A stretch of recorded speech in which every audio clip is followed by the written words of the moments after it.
Good morning guys, my name is Mark and in this video pag-uusapan natin yung how to invite your prospects to watch our video presentation, okay? So ito yung pang tatlo sa apat na video training series na ginawa ko para sa The Power of Four strategy ng team natin, okay?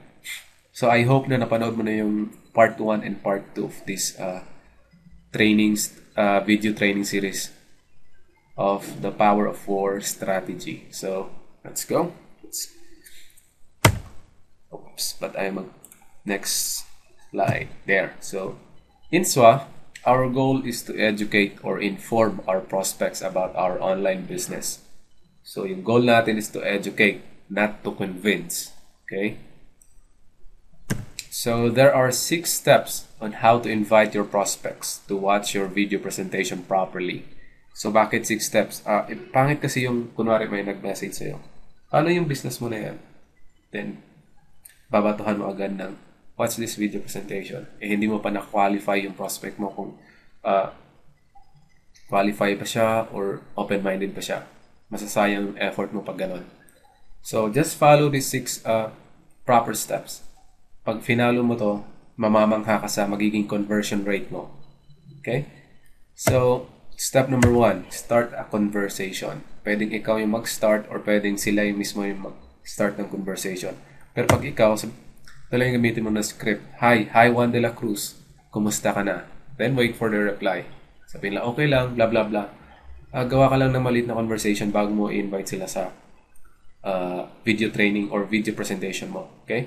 So what if someone added you in Facebook dahil may nag-post ka sa group, gumawa ka ng Facebook advertisement tapos may nakakita and then they added you to find more about or nag-add sila sa'yo para mag-ask ng more info about the opportunity that you are promoting. So, pag may nag-add sa'yo, automatic agad yan. Sabihin mo, mag-message ka agad, hi, thanks for adding me. How can I help you? Ganun. And then wait for the reply. Okay? So, sa step 2, make the invitation. So, ito na yung part na i-invite mo yung prospects mo or you will let them know about the opportunity that you are promoting if they are open-minded. And then, there are 2 approaches na nalaman ko that through research, mga video na pinanood ko about inviting. So, ito yung dalawa sa pinaka-the best. Una, direct approach, script. Sabihin mo lang, so, after nung sa step 1, after nyo makapag-usap, mapagkwentuhan ng konti, tapos sabihin mo agad, i-butt in mo to, sabihin mo, brother or sister, open ka ba sa opportunity na pwede kang kumita ng additional income na di makakasagabal sa kahit anong ginagawa mo sa ngayon?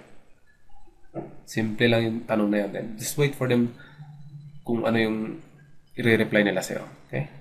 So, ito naman yung second approach, indirect. Sorry about the spelling, dapat I to E. So, ganito yung script. I am into this online opportunity and we are looking to expand our team. Naghahanap ako ng mga open-minded na tao na gustong magkaroon ng extra income gamit ang internet. May mga kakilala ka ba na pwedeng i-refer sa akin? So, itong approach na to sa indirect approach, ito yung pinaka-the best. Why? Kasi you are not asking someone to, or you're not directly asking someone to look or panoorin yung video presentation mo or to take a look sa opportunity na in-offer mo. Ginagawa mo dito is nag-a-ask ka lang ng tulong or help sa prospects mo. And alam naman natin sa mga Pinoy na nature na sa atin yung tumulong agad once may nagtatanong or nag-a-ask ng tulong. So, dito sa last part ng script, sabi dito, may mga kakilala ka ba na pwede mong i-refer sa akin? So, most of the time, wala silang mai-refer. Pero, ang lagi nilang sinasagot dito, paano ba kasi yung opportunity mo na yan? Ano ba yan? Tapos, ang sagot nila dito, or pag sa tingin mo na open-minded sila, then proceed to step 3. Okay? So, by the way, dito sa step number 2, ito yung part na i-qualify mo yung prospects mo. Dito mo malalaman kung open-minded pa sila or hindi. Pag sa tingin mo na hindi sila open-minded, pag kunwari dito sa direct approach, sabihin nila, I'm not an open-minded person, ayoko na mga ganyang opportunity, then i-end mo na yung conversation. Just thank for their time, then proceed ka sa next prospects mo. Pero pag positive yung response nila sa approach mo, sa direct approach or sa indirect approach, if they want to know more about your opportunity, then proceed to step number 3. Okay? So sa next steps, may tatlong process on how to set an appointment para ma-assure mo na papanoorin talaga nila yung video presentation. Okay, so again, our goal is to educate them, and mas better kung mapanood nila yung video presentation. So, first part or the step 3, ito yung if I blank would you. Ito yung first part of our scheduling appointment. Okay? So parang ano to kasi ito eh.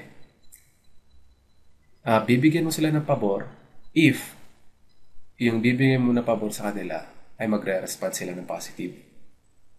Or kagaya nito, script 1. If ibibigay ko sa iyo yung link ng video presentations that would explain everything, would you click on it and watch it? So, most of the time they would say yes. Okay? So, dito naman sa script number 2,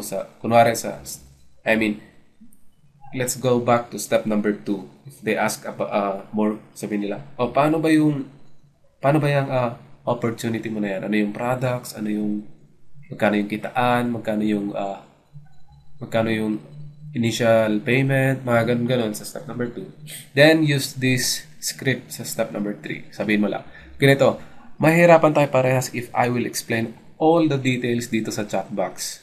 Okay? So, it's better if you can watch our free 2 video presentations.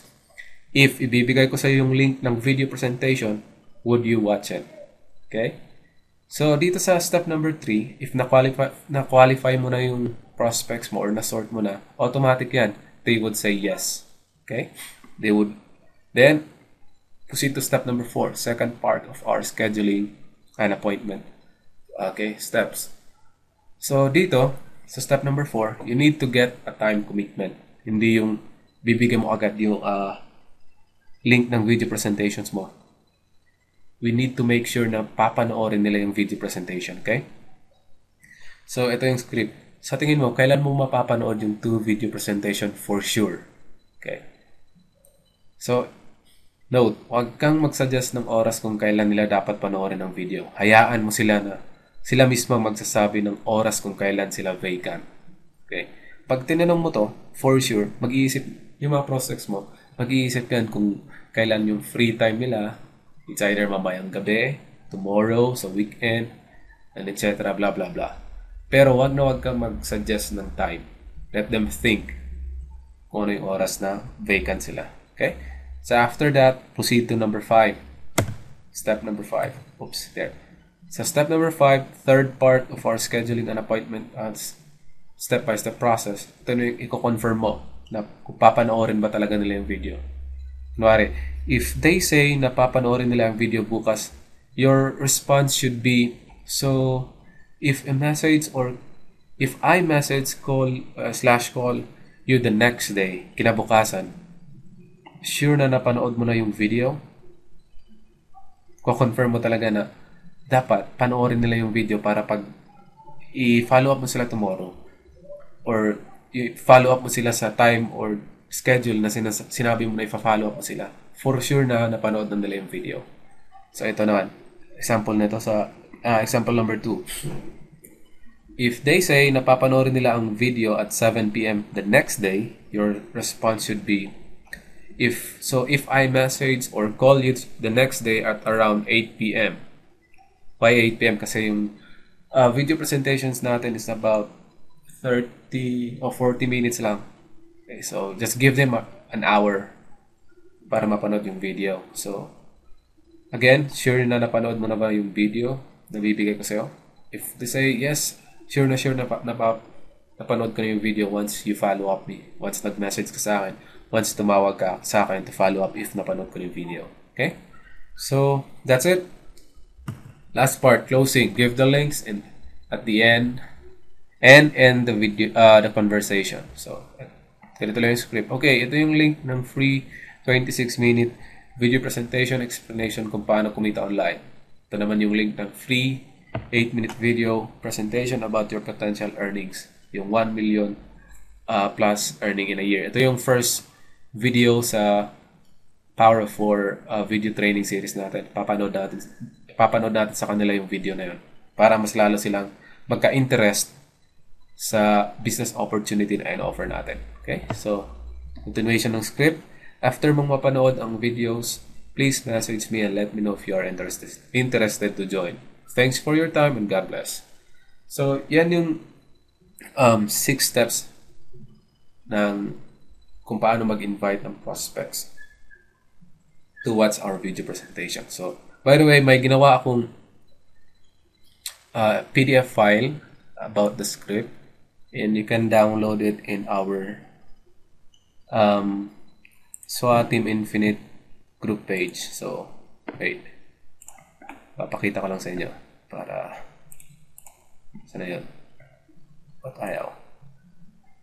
Okay, so punta ka lang sa Facebook mo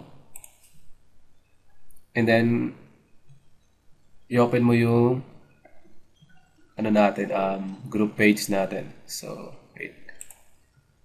Which is SWA-Team Infinite Official Members. And go to File tab. Files tab pala. And then, oops, bumagal yung internet ko. So, sorry about that. There. I-download mo to. The Power of 4 Inviting Script. So, download mo yan. Basahin mo kung anong laman yan. Kasi, ito yung laman niya pala. Kagagawa ko lang kanina. So, andyan na yung script, step-by-step script. Tapos yung explanation kung bakit mo gagawin yan. Okay? So, again, thank you for watching this video and I hope na may natutunan ka and I hope na yung natutunan mo ay i-apply mo. Thank you for watching and God bless.